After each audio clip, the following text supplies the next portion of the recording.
It's here, it's finally here, ladies and gents. The official retail unit of the ROG Matrix card. Only one of 3 in all of North America. And I so happen to have the very first unit. Let's unbox it, check it out. If you're still using that grainy built-in webcam in 2025, we need to talk. I have reviewed the Insta360 Link 2 over a year ago, and it still blows most webcams out of the water. A 4K AI webcam on a tiny gimbal that actually makes you look like a human and not a cursed drawing out of Microsoft Paint. It's running a 1/2-inch sensor, giving you crisp 4K image with HDR support and way better low-light performance than any webcam I've tested so far. Phase Detect autofocus snaps onto your face or anything you hold up, making it perfect for online teaching or streaming. Paired with the Insta360 Link app, you can set it up perfectly to your needs and control it however you like. Because it's on a motorized gimbal, the Link 2 physically pans and tilts with AI tracking to follow you around the room, and you can easily turn this on and off with a simple hand gesture. This comes in especially handy when pairing it with their Insta360 Wave, their smart AI speakerphone made specifically for meetings. With an AI speakerphone and a panning webcam on top, the mics lock onto whoever's talking, and Link 2 keeps that person in frame, so everyone's heard and seen clearly. So check out the Insta360 Link 2 or the Link 2C by clicking my link below and get $50 off if you're among the first 10 people to order this holiday season. So for those of you who've been living under a rock, this is the ROG Matrix Platinum GPU that they've made to celebrate 30 years of essentially existing. And the current retail price of this bad boy is $4,000. Now that is the MSRP. I don't know exactly how much it's gonna sell for once it actually does hit the shelves, but I say we unbox it, test it out. But first and foremost, look how ginormous this box is. Here's the ROG Astro box for comparison. It looks extremely tiny compared to this behemoth. All right, enough about that. Let's go and unbox this bad boy. That is an interesting way of opening. Oh, the inside's pretty cool. I'm used to seeing boring regular boxes, but this one actually has an interesting shape. It's kind of the shape of the GPU itself, which already has me intrigued. The only annoying thing about this box is that it's gonna be a pain to close it back up. That is not convenient design, but I'm digging the interior box. Check this out. Wow.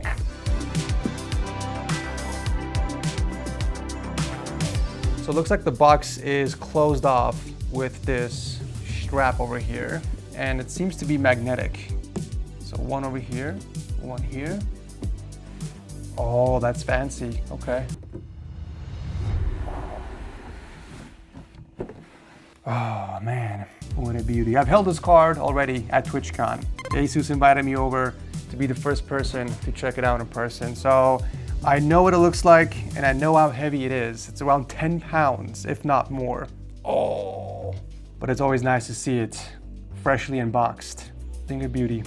It's got the plastic pieces on there still, very nice. Let's see what else we got in here. Okay. We've got a GPU sag bracket over here. Oh, it doubles as a screwdriver. That's actually pretty cool. I'm not sure how effective this might be considering how small it is, but it's cute. We even got some extra bits over here on the side. I feel like this will be way more functional as a GPU sag bracket. And then of course we got the manual, all the boring paperwork. Will we see a collector's card though? Just like they did on the 40 series cards. No, I'm a little disappointed, ASUS. I was expecting a really cool holographic collector's card. Looks like you guys stopped doing that for the 50 series cards. Got the ugly adapter, some Velcro straps. Not sure what this is, maybe some sort of GPU support. 8-inch ROG ruler, like you get in the other 50 series cards. And we got the optional BTF connector right here, which we'll talk about later. This is actually something new I haven't seen before. So it says ASUS graphics cards, 30th anniversary, 1996 to 2025. And inside here, oh, playing cards. Okay. I'm guessing on each of these cards, there's gonna be an image of one of their previous graphics cards, which really doesn't make sense considering there are 52 cards in the deck and only 30 years from ASUS. So I wonder how that works. ASUS 375 is featured on the Ace of Spades. This is ASUS's very first graphics card featuring the S3 Verge. In 1997, they launched the ASUS AGP V3000. I've never heard of any of these cards. This is way before my time, even though I was born in 1988. Ace of Clubs is the Super Alloy Power. Ensures maximum performance and lifespan with minimal power loss and thermal levels. So I guess not every single card is a GPU. There's some technology as well. Who remembers the ASUS AGP V3400? The first graphics card with a dedicated GPU fan for better cooling performance. This is back in 1998. This is actually a really cool collector's piece. So yeah, there's a bunch of these cards, and obviously it goes through all the different years. Got the RTX 3070 Noctua edition. Oh, we got the ROG Matrix Platinum for the 40 series card. So this is actually not the very first Matrix card that ASUS released. They made one for the 40 series. Who can forget about the Astral 5090 Dahab edition, which I think goes for like 5K, or is it 10K? Could be wrong. And of course, we got the current Matrix card. This is cool. I'm actually gonna keep this. Very nice collector's piece. Now that we got the GPU undressed, let's talk about the design. It seems like people are torn with how the graphics card looks. Some people like it, some people don't. I personally like it. It's so different compared to the regular, boring, rectangular or boxy GPUs we see everywhere. ASUS was kind of brave to try something new. You know, it might look like a mushroom tip, and Danny on my server even said it looks like a keycap puller from the side, but overall I'm digging the design. Not so much the color scheme, because you're tied to a black and red color scheme when you pop this into your GPU. I feel like all black would have looked nice, but you know, the design aspect of it, I'm digging it. Now, just like their current 50 series Astral cards, this too has a quad fan design. We have triple intake on the bottom and then one exhaust on the top. You can actually see it's a reverse blade design to help exhaust all the hot air out. Now, in terms of size, it is a little bit longer compared to the Astral. However, it's about the same thickness, I would say. If you do put this inside your case, it will eat up 4 PCI slots, so do keep that in mind.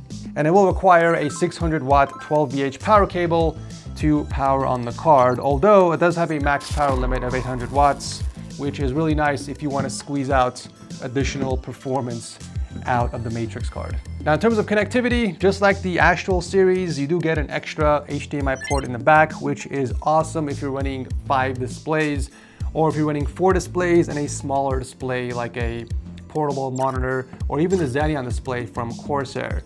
You don't have to worry about running out of display headers. Now, in terms of cooling, the biggest change here is that the Matrix uses liquid metal as opposed to thermal paste on their Astral series. And ASUS is claiming to improve thermal performance by like 10%. I don't know what 10% is even compared to. Is it compared to the Astral cards or their TUF series? But we're obviously gonna test that in today's video. And finally, let's talk about this little guy, which converts this graphics card into a BTF or Back to Future GPU, eliminating the visible cables in the front.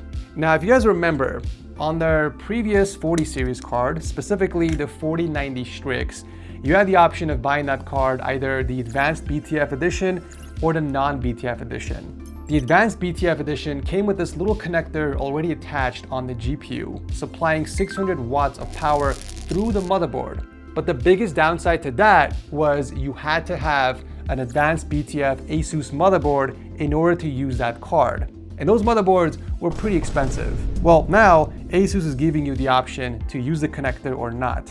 So this basically plugs in right over here. You pop this plastic cover off, or attempt to. Okay, that's actually not coming off. There's gotta be an easier way of pulling this off.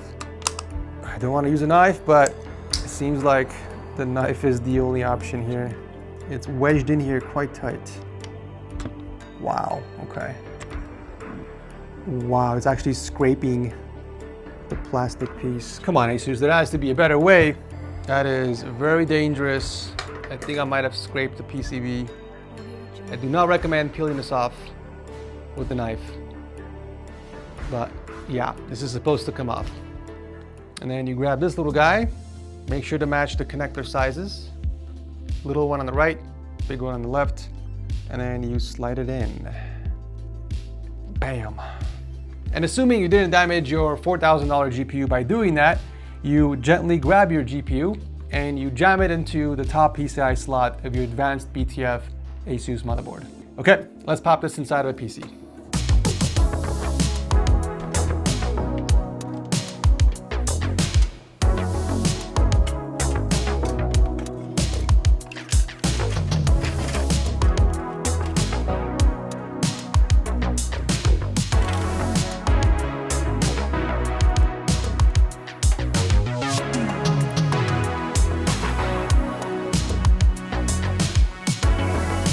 Okay, I got the card hooked up to a PC. This is the LANCOOL 217 INF that I built a few weeks ago. We've got a 9950X 3D in here with 48 gigs of memory, and I'll be comparing the performance between the Matrix and the ROG Astral 5090 because that's the only other card from ASUS within the same league.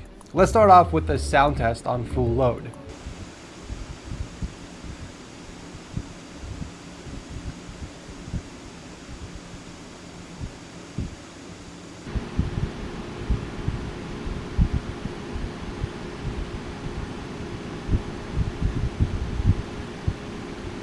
Both cards are fairly loud. However, the Astral was about 1 decibel louder than the Matrix, which isn't really noticeable in real life. The Astral was also 1 degree hotter than the Matrix, with peak temps of 69 degrees compared to 68 from the Matrix. Again, hardly any difference between the two when it comes to noise and thermals. Now let's take a look at stock 4K performance, starting with the Heaven benchmark. We can see that the Astral pulled in 299 FPS, while the Matrix did 312. Making the Matrix roughly about 5% faster than the Astral. Switching over to the finals, we can see both Astral and Matrix pulling in 129 average FPS, so no difference in performance between these two cards in this specific title. However, in Cyberpunk 2077, we can see the Matrix taking the lead again by only 5 FPS compared to the Astral, making the card only 4% faster on stock speeds. And finally, let's take a look at Borderlands 4. The Astral pulled in 69 FPS, while the Matrix did 73. Once again, roughly a 6% performance gain in stock settings. Hardly worth the 20% price premium of the Matrix over the Astral, if you ask me, but let's take a look at the overclocking performance. I'm going to be using MSI Afterburner to increase the boost clock and the memory clock as high as I can right before the crashing point to see how much more performance we can squeeze out of both of these cards. I'm not going to mess with voltages or fan curves. This is going to be a very simple overclock. Surprisingly, the Matrix card wasn't able to overclock as high as I expected. I was able to add an extra 200 megahertz on the core clock and only 275 megahertz on the memory, which is a lot lower than I was able to achieve on the Astral. On the Astral, I got an extra 250 on the core clock and a whopping 650 megahertz on the memory, which was more than double compared to the Matrix. I'm just going to show you guys the full chart right now with the stock settings and the overclock settings, and there wasn't a huge difference between the two. I mean, we saw an average of 5 to 6 FPS boost from messing with a few settings, which I guess isn't terrible. I mean, free FPS is free FPS, especially considering the temps and the fan noise stayed the same since we didn't mess with voltages and the fan curve. But I gotta say, I was expecting a little more from the Matrix. If we just look at the overclocking performances between the two cards, then the Matrix does once again sit at the top, but not by much. So in this case, it really wouldn't make sense buying the Matrix over the Astral if you're after just performance. The Matrix will be for the select few diehard ASUS fans who are looking to stand out and flex their systems on social media. I would imagine it would be difficult to find one in the first place, so I believe it would cost more than the MSRP, but I guess time will tell. I got a pretty sick build coming up with the card, so make sure you guys are subscribed with notifications on. Thanks for watching, and I'll see you very soon in the next one.